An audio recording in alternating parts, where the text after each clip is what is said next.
উফ, অফিস থেকে এসে একটু চা না হলে হয়? মনটা খালি চা চা করে, তাই চা বানানো শুরু করে দিলাম।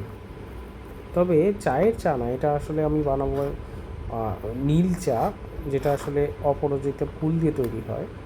আমার কাছে রয়েছে শুকনো অপরাজিতা ফুল ড্রাই করা, সাথে আমি আদা এবং একটু লং দিয়ে দিচ্ছি।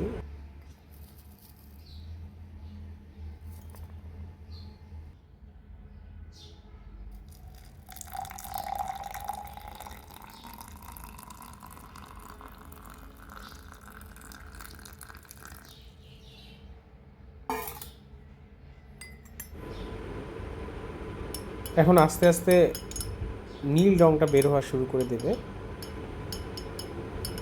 তো এভাবে গরম জলটা দেওয়ার পরে একটু নাড়তে হবে। দেখুন নীল রং বের হওয়া শুরু হয়ে গেছে।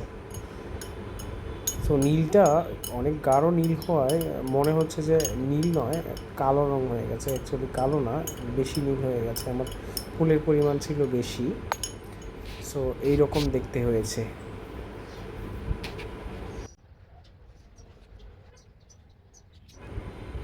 এখন চায়ের টেস্ট বাড়ানোর জন্য 2-3 ফোঁটা লেবুর রস দিয়ে দিব, তাহলে রঙটা আরও সুন্দর দেখাবে। আপনারা খেয়াল করবেন রঙটা বেশ গাঢ় নীল হয়ে গেছে। হুম, এটা অ্যাকচুয়ালি চিনি ছাড়া খেতে হয়, চিনি ছাড়া খেলে আসল গুণটা আসে। সো যারা চিনি দিয়ে খেতে চান চিনি দিয়ে খেতে পারেন, তবে চিনি ছাড়া খাওয়াই স্বাস্থ্যের জন্য বেশি ভালো। ধন্যবাদ সবাইকে, ভালো লাগলে